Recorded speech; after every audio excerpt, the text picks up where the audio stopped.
Welcome back to Champion News Talk Radio, brought to you by championnews.net, your choice for the conservative voice. This is Carol Parisi.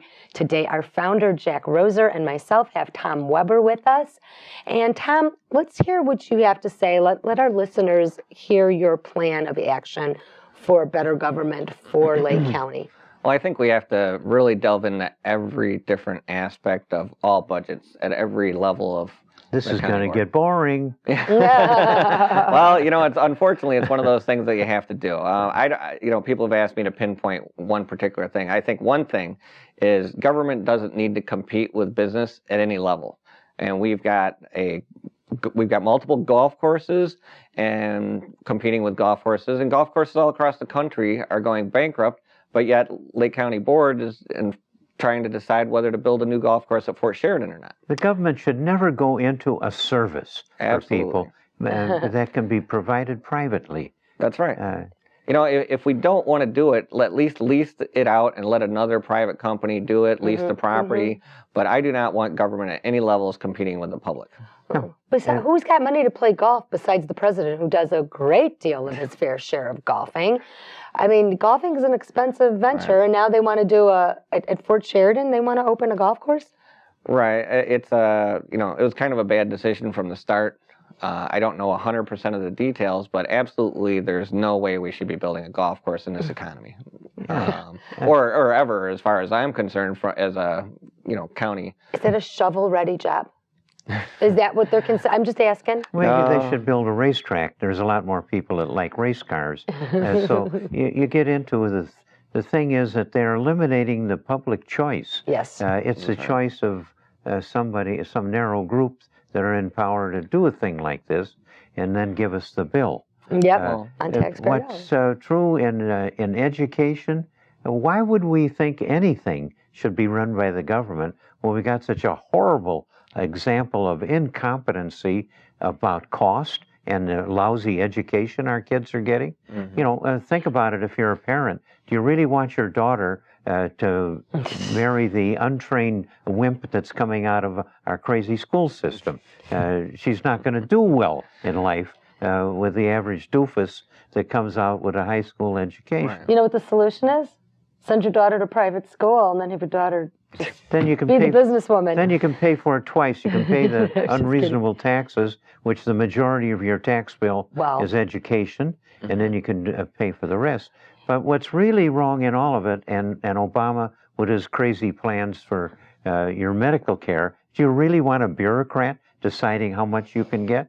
The whole trouble with all of that is that the citizen taxpayer is not being allowed to pick what his service is and pick his supplier. It's a bloody government that is going to tell him what he needs.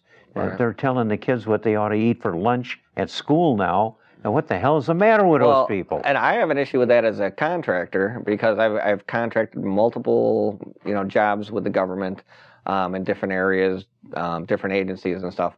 But what they do is they say, well, we're going to use this product from this company. Yeah. But we're going to get it bid by 20 different contractors. However, and my problem with that is that, we need to give other businesses a chance, because just because you've got one company giving donations to candidates, I don't know how. That's the trouble. That's the feedback of that money that goes into the campaigns of the politicians to get elected. They're giving breaks to the company that's supposed to be doing a service for us citizens. Is that legal? It's a vicious circle. Is that legal? I mean, let's say you use this widget and this company makes this widget. This widget is 3 cents cheaper than this widget, but this is the government's choice, the 3 cent thing that's more. Right. I mean, it's the same. Or the cheaper one is a better product. I mean, who knows? They're making the choice for you, and that's the exact trouble with the government, is it is not a free market choice. Well, when you go buy your lovely dress or the food that you eat or all these other things, those are individual choices of you as a citizen spending your money, and you're making the choice that's best for you.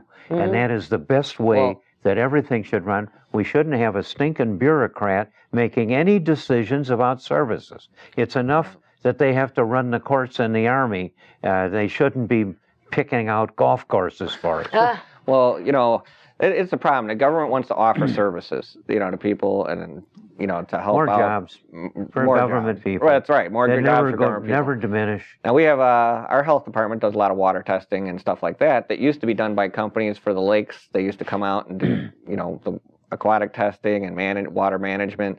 And now our health department in Lake County does most of that. That put a company of 120 employees out of business. Is it saving money?